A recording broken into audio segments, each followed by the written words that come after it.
안녕하세요, 여러분. 컴퍼스 선교사 임예리입니다. 제가 여기 나와 있는 이유 아시나요? 저는 오늘 여러분들께 말씀과 함께 걷는 하루를 소개시켜 드리고 싶어서 이 자리에 서게 되었습니다. 여러분은 왜 성경을 읽으시나요? 성경 읽기 어렵지 않으신가요? 저는 선교사 훈련을 받고 있는 저 또한 성경 읽기는 정말 어려웠습니다. 하지만 성경 읽기는 저의 생각보다 어렵고 높기만 한 산은 아니었습니다. 많은 사람들이 말씀 묵상을 하라고 하는데 우리는 이걸 왜 해야 할까요? 고린도후서 5장 17절 다 함께 읽겠습니다. 누구든지 시작. 누구든지 그리스도 안에 있으면 그는 새로운 피조물입니다. 옛것은 지나갔습니다. 보십시오. 새것이 되었습니다. 아멘. 누구든지 우리는 그리스도 안에서 새로 태어났습니다. 아이를 한번 상상해 보실까요? 아이는 태어나면서 모든 감각이 발달합니다. 마찬가지로 그리스도인은 태어나면서 영적 감각이 발달하게 됩니다. 이 감각은 성경 읽기를 통해 성장 혹은 성숙해집니다. 그런데 애가 성장하려면 감각이 발달하려면 뭐가 필요할까요? 바로 환경이 필요합니다. 그 환경, 의식주가 갖춰져야겠죠. 마찬가지로 우리의 영성이 성장하려면 영적 의식주가 필요합니다. 야고보서 1장 18절과 베드로전서 2장 2절에는 다음과 같은 말이 나와 있습니다. 우리를 낳아주셨습니다. 그것을 먹고 자라서 구원에 이르러야 합니다. 그러니까 영적 의식주 삶의 기초는 성경입니다. 그러면 말씀이 어떻게 의식주가 될 수 있을까요? 우리의 새로운 삶의 기초는 다음과 같은 순서를 가집니다. 먼저 식입니다. 성도 여러분, 평소에 무엇을 드시나요? 저희 컴퍼스 선교사들은 매일 식사를 준비합니다. 직접 식재료를 손질하고 조리해서 먹고 설거지까지 합니다. 어떤 음식을 먹을지 매번 선택을 해야 됩니다. 조리도 위생적이어야 하고 먹을 때 천천히 먹어야겠죠? 이 모든 것이 우리의 건강과 연결이 되어 있습니다. 따라서 무엇을 어떻게 먹냐가 굉장히 중요합니다. 마태복음 4장 4절 노란색만 함께 읽겠습니다. 사람이 시작. 사람이 빵으로만 살 것이 아니라 하나님의 입에서 나오는 모든 말씀으로 살 것이다. 아멘. 예수님께서는 이렇게 말씀하셨어요. 새로 태어난 그리스도인은 잘 먹어야 영성이 성장합니다. 그런데 이 자리는 새신자보다 헌신자가 더 많네요. 나이가 들수록 잘 먹어야겠죠? 성숙한 그리스도인이 되기 위해서도 마찬가지입니다. 성경을 어떻게 읽어야 될까요? 시편에서는 출애굽으로 시선을 돌립니다. 만나가 성경 읽기와 어떻게 연결되는지 보여주죠. 시편 기자는 만나를 하늘 양식에 빗대어 설명합니다. 출애굽 백성들의 음식이 이후 세대 하늘 양식과 맞먹는 것입니다. 이를 후세에 쓰인 요한복음에는 이렇게 말합니다. 여기에서의 나는 예수입니다.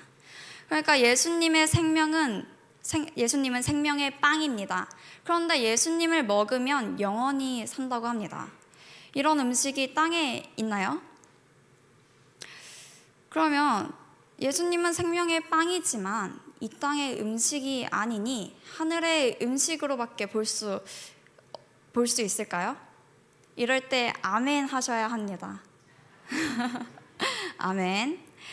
그런데 요한복음 5장 39절에서는 생명의 빵인 예수를 알려주는 물건이 나옵니다. 노랗게 되어 있는 글씨 함께 읽어볼까요? 성경은 시작. 성경은 나에 대하여 증언하고 있다. 네, 한의 양식은 예수님입니다. 왜냐하면 그 예수를 먹어야 생명을 얻을 수 있기 때문입니다. 공교롭게도 먹는 행동을 성경에서는 성경 읽기와 똑같이 취급합니다. 그럼 되게 우리는 예수님을 어떻게 대하고 있나요? 다음 절인 40절 읽어드리겠습니다. 그런데 너희는 생명을 얻으려고 나에게 오려고 하지 않는다. 아멘. 여러분은 생명을 얻기 위해 혹은 그리스도인으로 살아가는 데 필요한 양분을 얻기 위해 성경을 읽고 계신가요? 읽고 계신가요? 매우 바람직한 일입니다. 혹시 읽어야 하는 상황이라면 성경 읽기를 적극적으로 권합니다.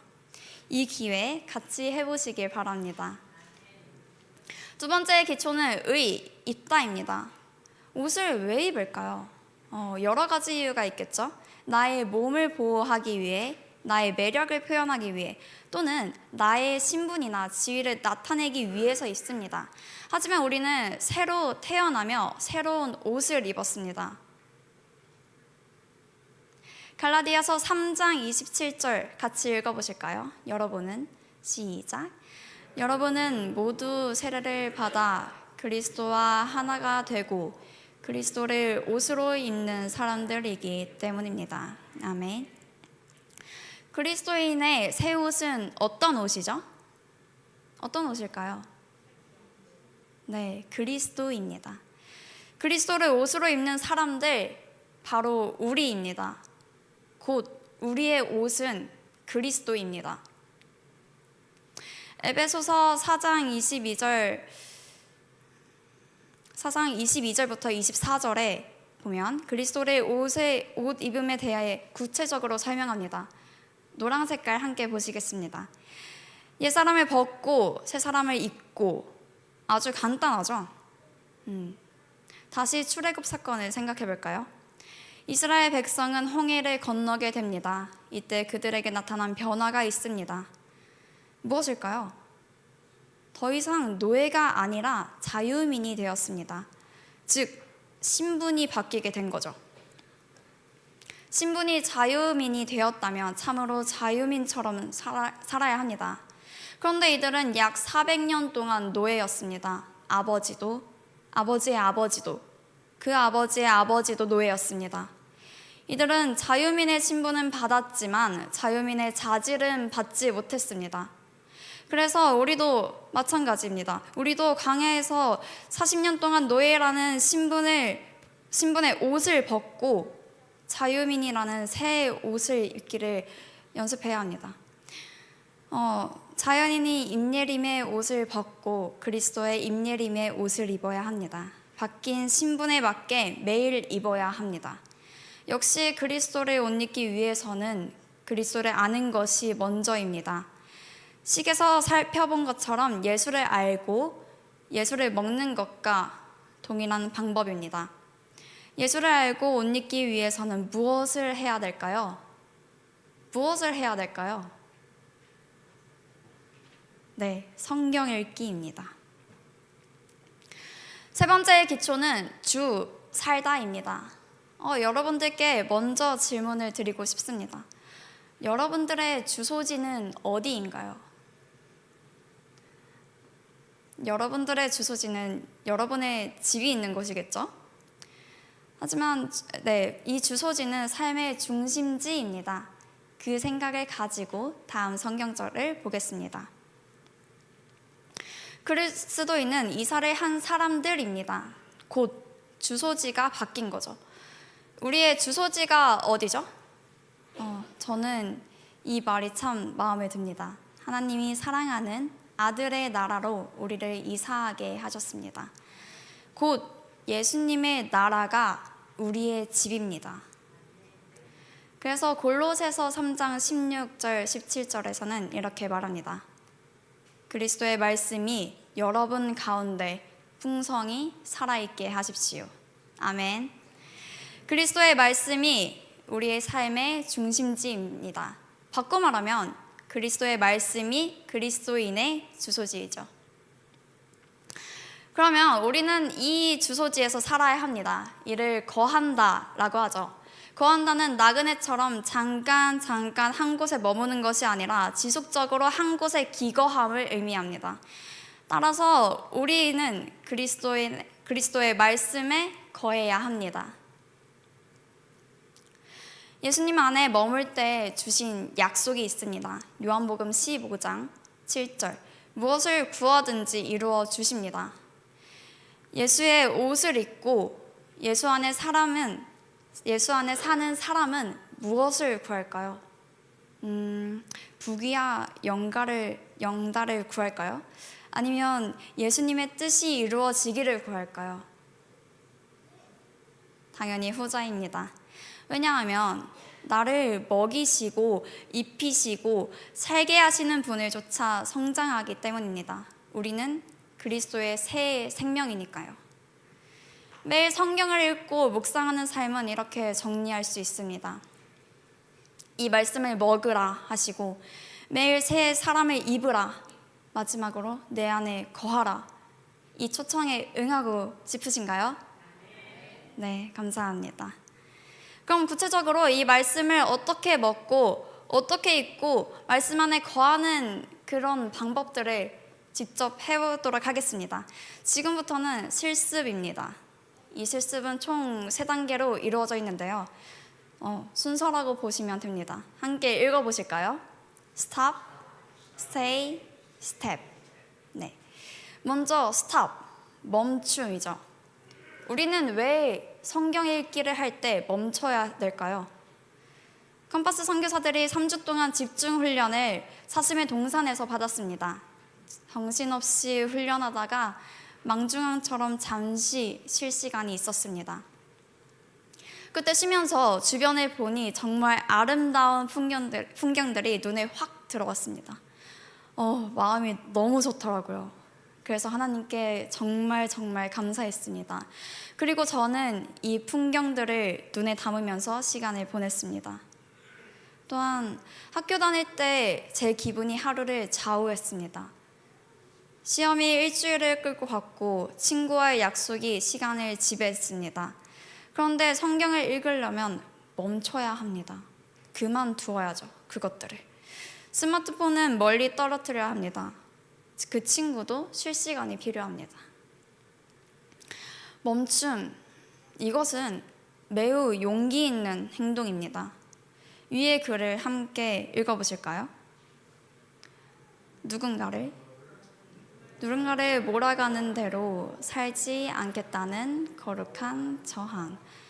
네, 성경 읽기를 위해 일상을 중단하는 그 행위는 매우 용기 있고 거룩한 행동입니다. 이는 일상의 세찬 조류를 저항하는 행위이기도 합니다. 그래서 우리는 멈춥니다. 멈춘 그 시간은 새로운 것들로 채워지게 됩니다. 바로 하나님의 은혜입니다. 따라서 멈춤은 하나님의 은혜만을 바라고 기다리는 믿음의 행위입니다.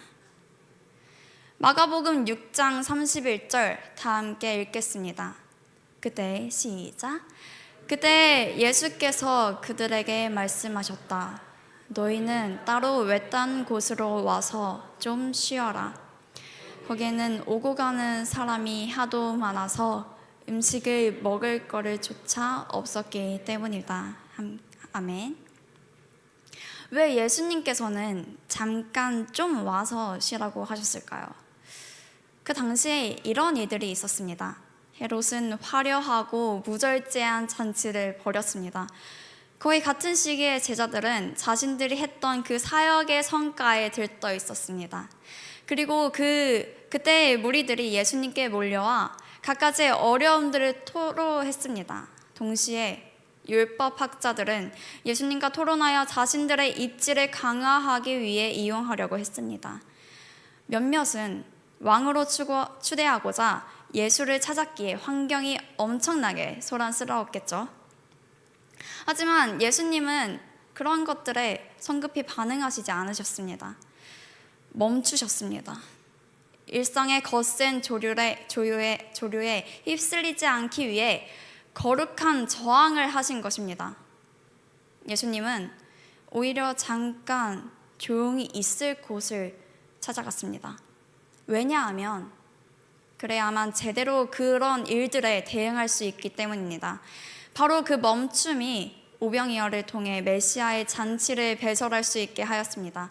그 멈춤이 예수가 죽음의 잔치를 벌인 왕보다 더 나은 생명의 잔치를 벌인 메시아이심을 제대로 소개해 주었습니다. 마찬가지로 우리도 감당하기 어려운 일상을 살 때 성급한 대처보다 예수님처럼 멈춰야 합니다. 그 멈춤의 그 시간이 바로 성경 읽기의 시간입니다. 그럼 이제 멈춤과 관련된 성경절들을 함께 보실까요? 지금 이 시간에는 실습을 해볼 겁니다. 전혀 어렵지 않습니다.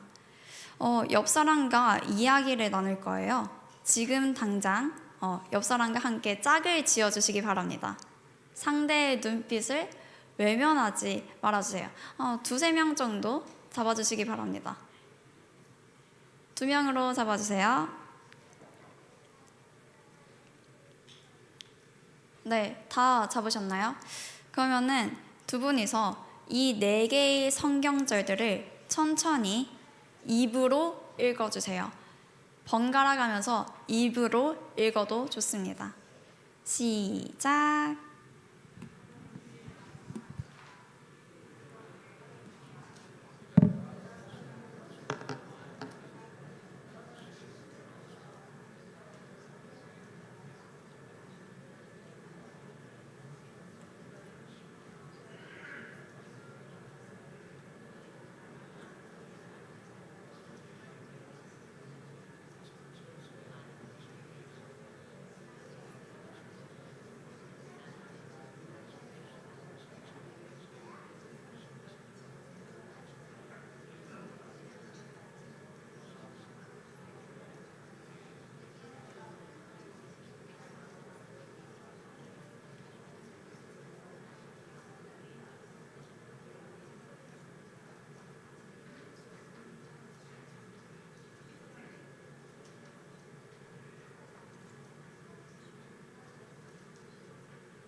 네, 다 나눠보셨나요?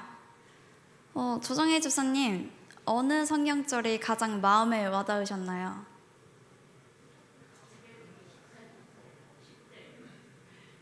출애굽기 20장 10절이요? 10절. 네, 왜 마음에 와닿으셨나요?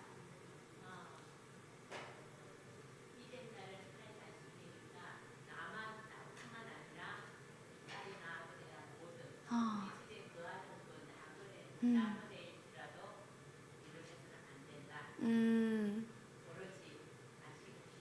음, 네, 감사합니다.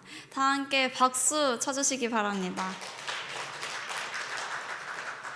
네, 멈춤은 시간과 공간을 따로 구별하는 데서 시작합니다.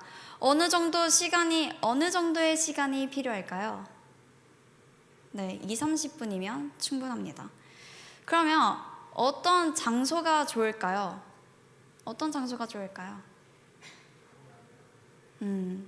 바쁜 일상 속 잠깐의 시간을 구별하여 한적한 곳에서 하나님의 말씀을 읽어보세요. 방해받지 않는 곳, 가장 편안하고 한적한 곳에서 묵상하시면 됩니다.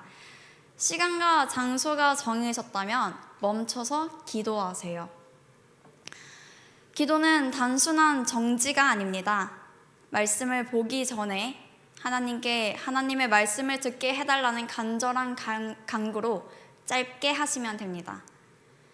예를 들면 시편에서 찾아볼 수 있습니다. 시편 119편 18절과 시편 119편 105절, 시편 143편 8절 등이 있습니다. 하나씩 함께 읽어보도록 하겠습니다. 내 눈을 시작. 내 눈을 열어서 주의 율법에서 놀라운 것을 보게 하소서. 주의 말씀은 내 발의 등이요 내 길에 빛이니라. 아침에 나로 하여금 주의 인자한 말씀을 듣게 하소서. 주를 의뢰함이니이다. 내가 다닐 길을 알게 하소서. 내가 내 영혼을 주께 드립니다. 이렇게 말씀을 내 기도로 삼아 천천히 읊조려도 됩니다. 말씀 자체가 기도이기에 많은 말로 기도할 필요는 없습니다. 멈추고 기도까지 했다면 다음 단계로 넘어갈게요. 두 번째 방법은 stay, 머뭅입니다. 말씀 읽기는 멈춘 그 곳에서 머금으로 이어집니다. 분주한 일상과 많은 일들을 멈추었다면 나에게 말씀하시는 하나님 앞에 머무르세요. 머뭅에 대해 여러분께 질문 3가지를 드리고 싶습니다. 앞에 나오는 3가지 질문 중 한 질문을 선택해 옆 사람과 나눠보시기 바랍니다. 시간은 2분 드리도록 하겠습니다.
네, 10초 남았습니다.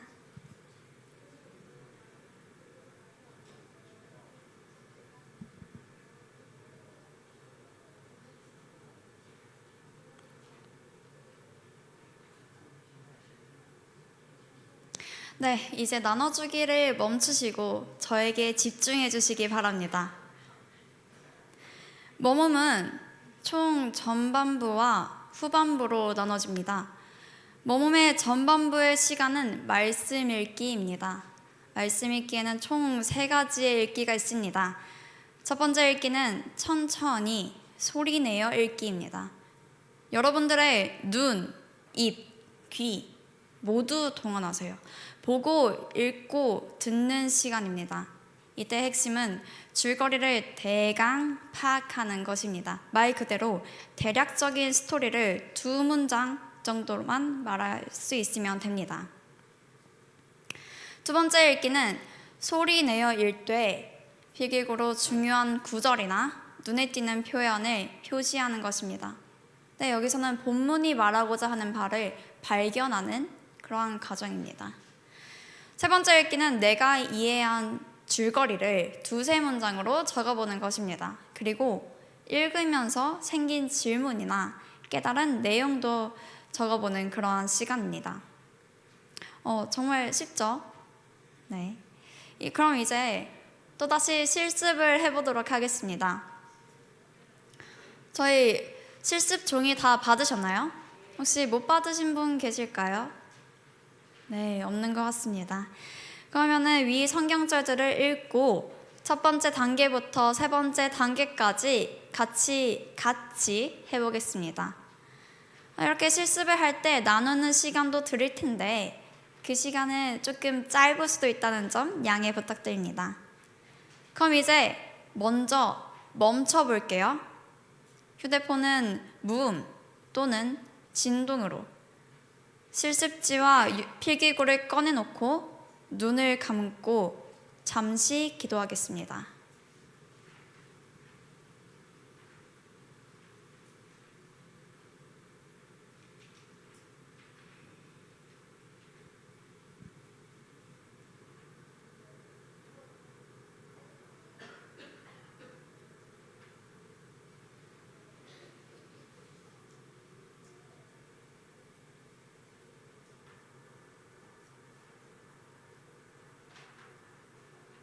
네, 그러면은 첫 번째 단계부터 해보겠습니다. 첫 번째 단계, 입으로 천천히 읽겠습니다.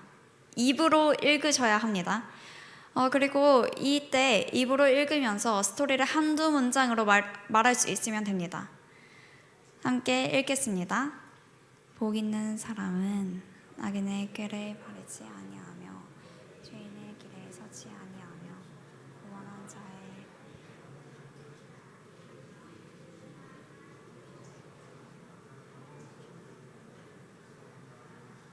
그는 신일가에 심은 나무가 절다가 열매를 맺으며 그 일이 시들지 아니할 것 같으니 하나님마다 잘 될 것이다.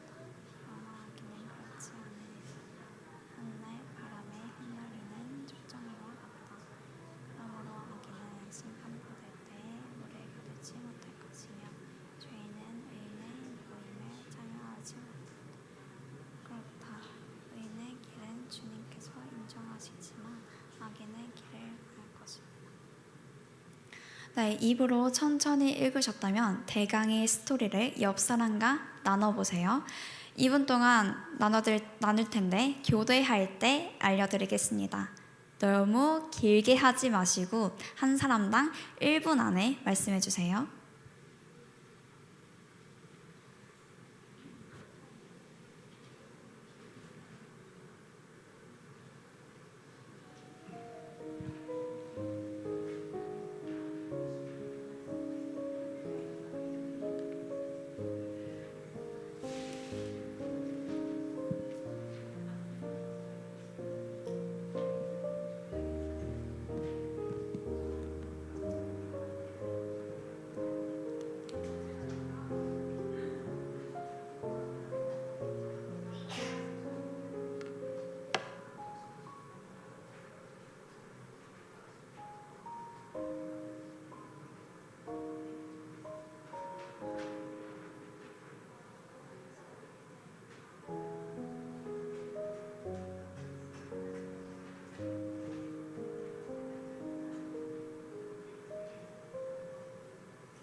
네, 다음 분 나눠주시기 바랍니다.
네, 이제 2단계로 넘어가 보도록 하겠습니다.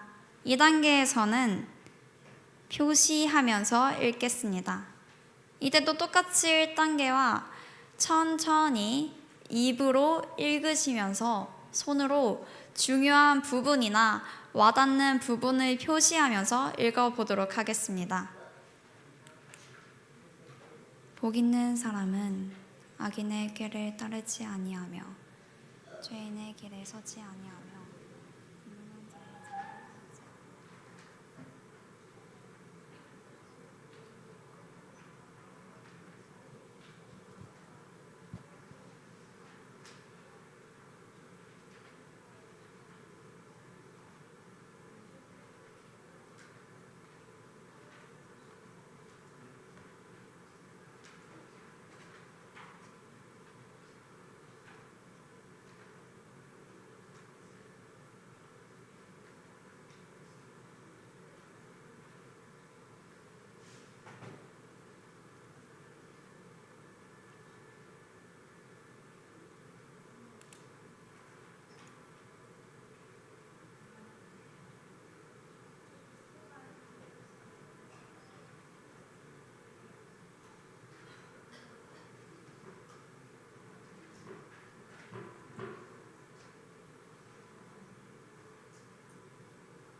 앉지 않으며.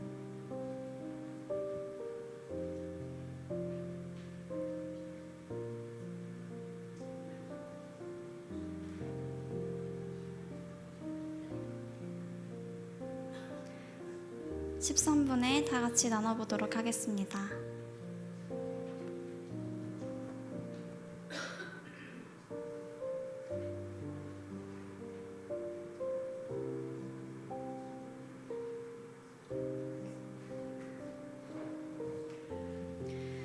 네, 이제 옆 사람과 함께 나눠보도록 하겠습니다. 한 사람당 1분 30초 정도 나눠주시기 바랍니다.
네, 다음 분 나눠주시기 바랍니다.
네, 이제 세 번째 단계로 넘어가 보도록 하겠습니다.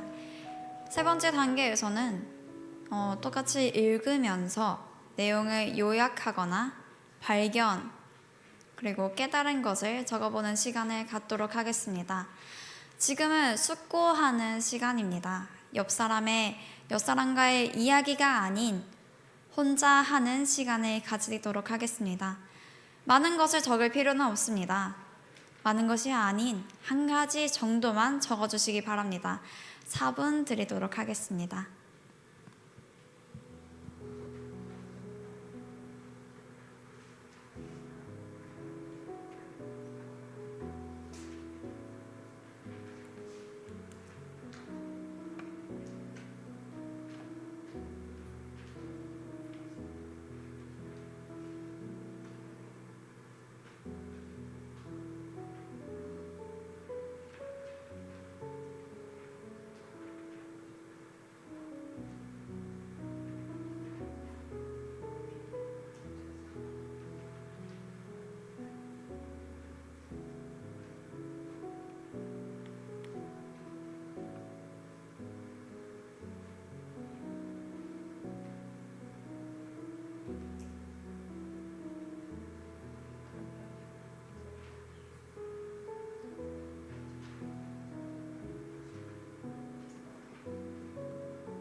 네, 이제는 옆 사람과 1분 말하기 하겠습니다. 교대할 때 말씀드리도록 하겠습니다.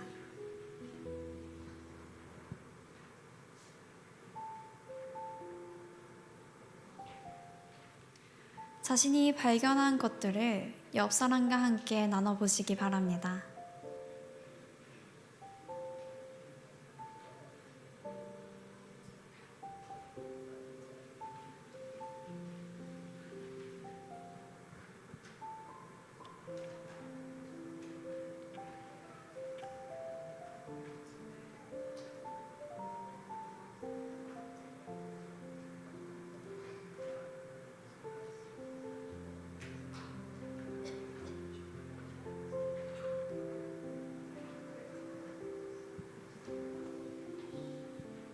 네, 다음 사람 나눠주시기 바랍니다.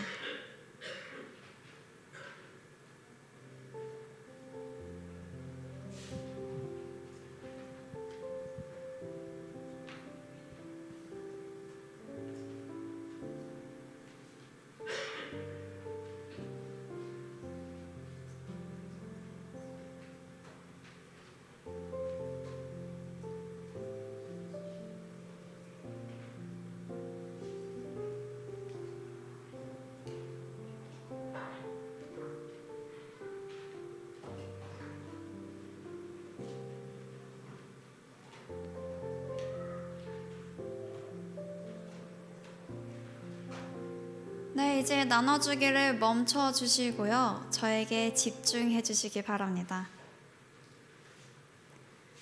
이렇게 스테이의 전반부를 소개시켜 드렸습니다. 이제는 스테이의 후반부인데요.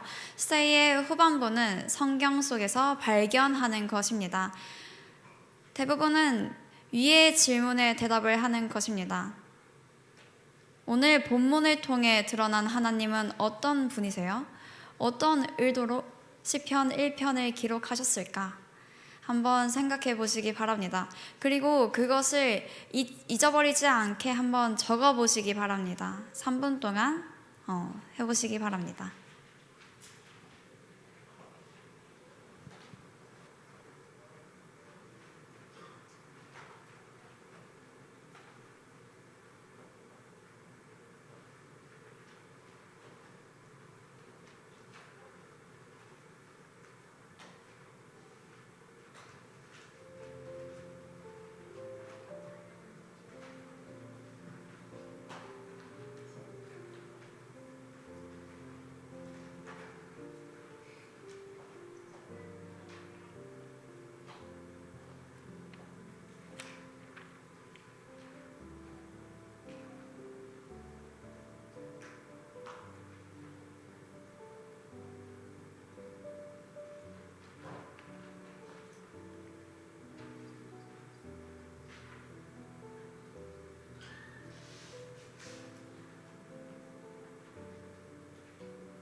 네, 이제 옆 사람과 30초씩 나눠보도록 하겠습니다.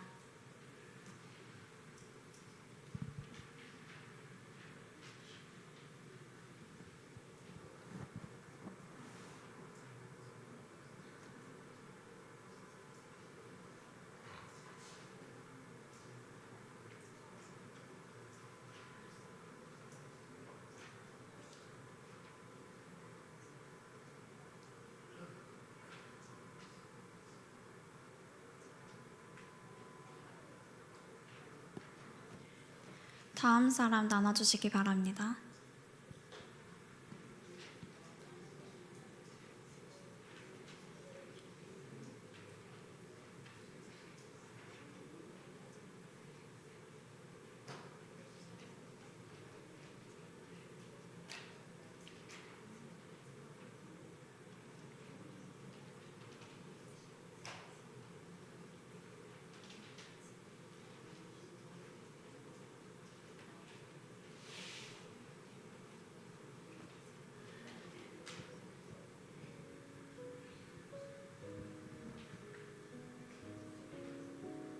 네, 이제 나누기를 멈춰 주시고 다시 한번 저에게 집중해 주시기 바랍니다.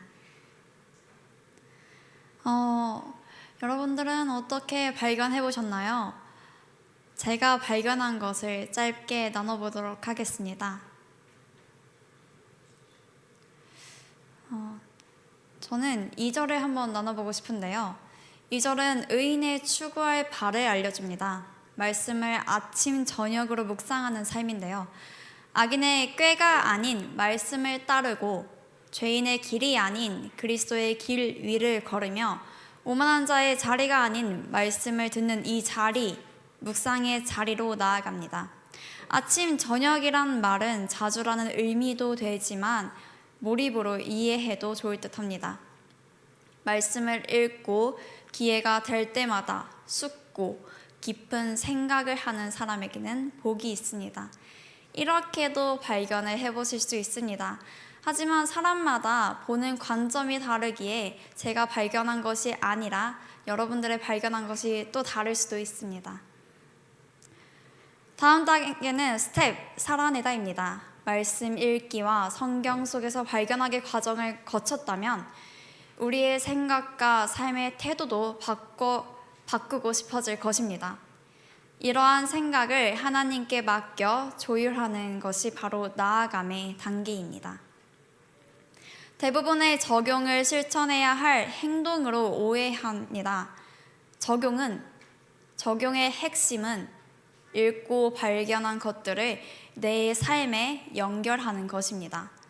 물론 실천일 수도 있고 생각이 바뀌는 것일 수도 있고 또는 기도일 수도 있고 아니면 말투일 수도 있습니다. 버무려 놓은 그 적용들, 곧 삶을 연결하는 것입니다. 이런 것을 기도문으로 작성을 해볼 수도 있는데요. 제가 쓴 기도문입니다. 하늘에 계신 아버지, 주님의 말씀을 봄으로 새 날을 살아갈 수 있는 용기를 주십시오. 살아갈 때 죄인의 길을 선택하지 않고 그리스도를 쫓아 그리스도를 길로 삼아 그리스도 안에 거주하게 해 주십시오. 우리의 눈길이 주님을 놓치지 않게 해주세요. 아멘. 다음은 어느 목사님의 기도문입니다. 하나님, 말씀에 비추어 우리의 삶을 돌아봅니다. 우리의 실상과 관계없이 세상 사람들이 우리를 칭찬하면 우리는 흐뭇해합니다. 그러나 사람들이 우리를 비난하거나 손가락질하면 마치 큰일이라도 난 것처럼 어쩔지 몰라 합니다. 세상 사람들의 눈길은 의식하면서도 하늘 아버지의 눈길은 의식하지 못하며 살았던 우리들입니다. 빼앗기면서도 하늘이 우리에게 주는 생기, 성령은 외면하며 살았습니다. 긍휼히 여기소서 주님. 십자가의 길이 생명의 길임을 한순간도 잊지 않고 주님이 앞서 가신 그 길을 따라 뚜벅뚜벅 세상을 돌파해 나가는 우리가 되게 하소서. 아멘.